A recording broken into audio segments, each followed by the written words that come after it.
What up, what up, what up? Welcome back to Lockdown Universe, home of the bizarre, peculiar, and unheard of stories of UFO legend and paranormal lore. Welcome back, welcome back. Happy to be back. Hopefully you guys are doing awesome and taking care of yourselves. I hope you're having a great day. Hopefully you're taking care of your mental health, your spiritual health, and your emotional health. I think that's one of the most important things we can do to avoid getting burned out, to avoid falling susceptible to all of these things that we deal with through this amazing thing called life. And to quote one of my favorite YouTubers, favorite TikTokers, Olet, go check him out. OLETC. He's awesome. He's super inspirational. Spent like 16 and a half years in prison, but really inspirational guy. Like not some big old thug type dude. Really inspirational dude. So, hey, guess what? We're going to look at one of the coolest movies that covered the lunar landing called Transformers: The Dark Side of the Moon. Yeah. Oh, yeah, it was published. It was produced by Steven Spielberg himself, so you know it's damn good, and you know they got some really cool shots. So, this is what most likely took place during the lunar landing. So we're going to take a look at it. You're going to see one of the very first frames is going to be him taking out a top secret envelope out of a silver space bag. And it's actually a book. It's a whole book. It says top secret on it. So he's flipping through the pages. And they start communicating with him on the medical channel. And they tell him what to do. And he goes, explores the spacecraft that landed. And the whole goal was to beat the Russians. So I'll play a little part of the scene for you, and then we'll check out what happens here. Hang on. Oh snaps! It's the Men in Black pulling up to the White House. Watch it.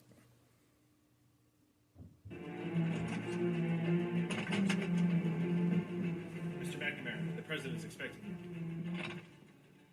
Hey, Bobby. Mr. President, destination top secret. We believe a UFO has crashed into the moon. We think the Russians are onto it as well. Well, then you tell NASA to move heaven and earth. We need to get to the moon. We're going to attempt a manned mission. Damn NASA right. said it would take 5 years. You'd get there before the Russians. Before the Russians. I believe that this nation should commit itself to achieving the goal before this decade is out of landing a man on the moon and returning him safely to the earth. Damn right. Beat the Russians.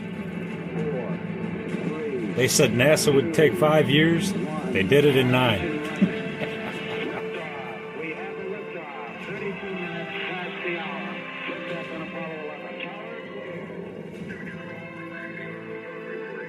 11. What a time to be alive, man. Apollo 11 is on the way, riding that pillar of flame from the Saturn V out there 250,000 miles away, where the moon is waiting for man's first arrival. Your go for landing, over. So here they're about to land, and you're going to see them basically portray what actually probably happened.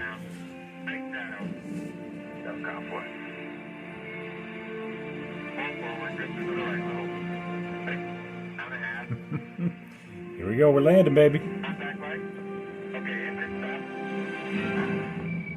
Houston, Tranquility Base here. The Eagle has landed.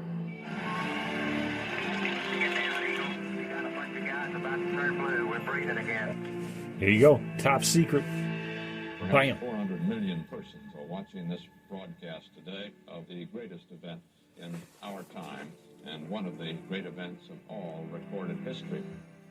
I'm at the foot of the ladder. I'm going to step off the ladder now. Bam. That's one small step for man, one giant leap for mankind. That's right, baby. That's right, baby. Good? Yes, sir. Look at now, they flip off the switch. They basically say that there's no communication to everybody else out in the big room. Eagle, we're getting a signal interference. Do you copy? We now have had confirmation of loss of signal from the Apollo 11. The Apollo 11 is, at the moment, So now they got far side of time the moon. to run around and do what they need to do. Neil, you are dark on the rock. Mission is a go. You have 21 minutes. Neil, you are dark on the rock, baby. 21 minutes. Here's the spacecraft, baby. You shit your pants if you saw something like that on the moon. You know, most of us shit our pants if we went to the moon. But that is a big old spacecraft, and they're going to pay homage to the fact that they said, baby, these things are huge. So the dust falls away, and they see this, like, some sort of face-like image in the sand in the craft itself. I didn't really see it, but they say they see it. It's some sort of giant metal face. Jesus.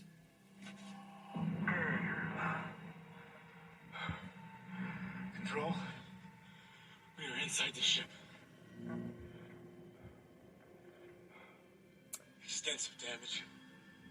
Way too big to check the entire ship.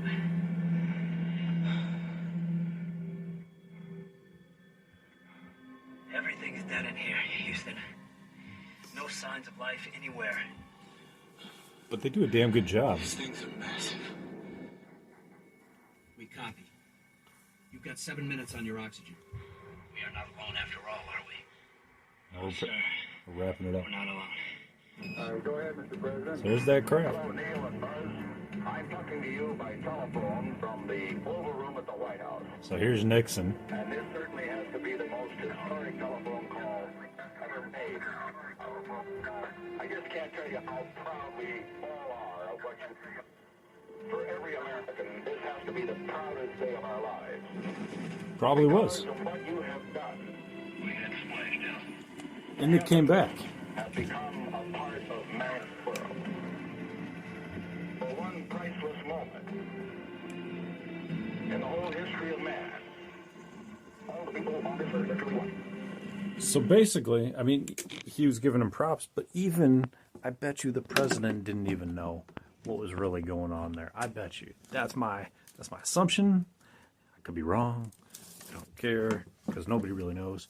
But I think that this is really a fascinating take on it.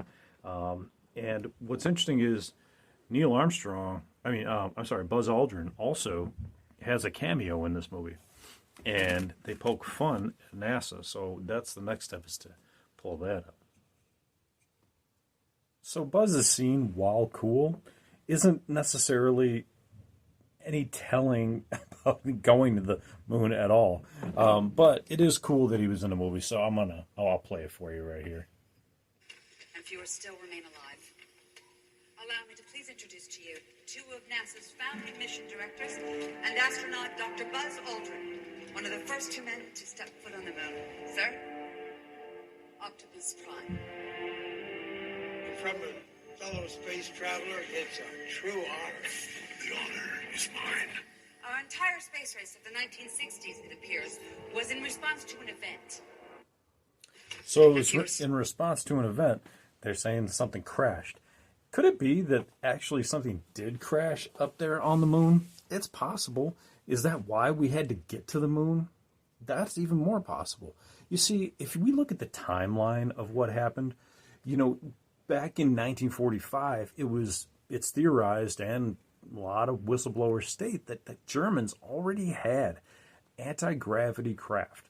And that's what were called the Foo Fighters, and that's what came out and started attacking. And they didn't win, though. That's the weird thing, right? Is that they didn't win if they had anti-gravity craft.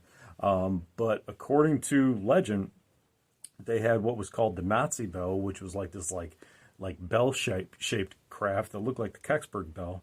And they already had anti-gravity. And then they went to Mars, and then they established a Mars Nazi colony. And then they had all these powers from the reptilians.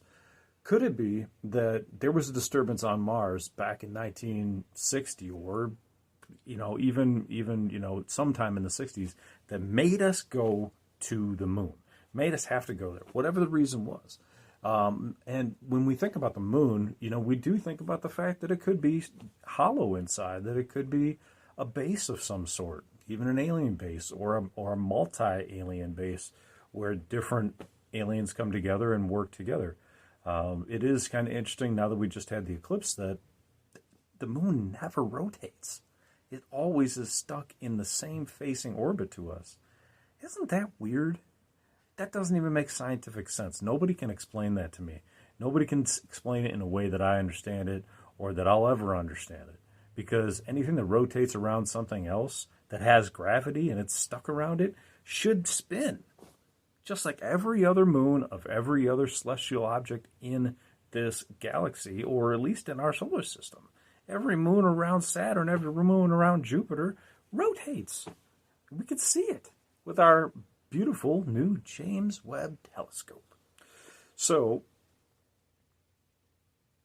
did something crash? Here's another question, since we're talking about the moon. Why did we have the L-Cross mission where we shot basically a nuke at the moon to see if it had water? Are you freaking kidding me? We shot a nuke at the moon to see if it had water? Come on. In what was it, 2010 or something like that? Maybe even more recent.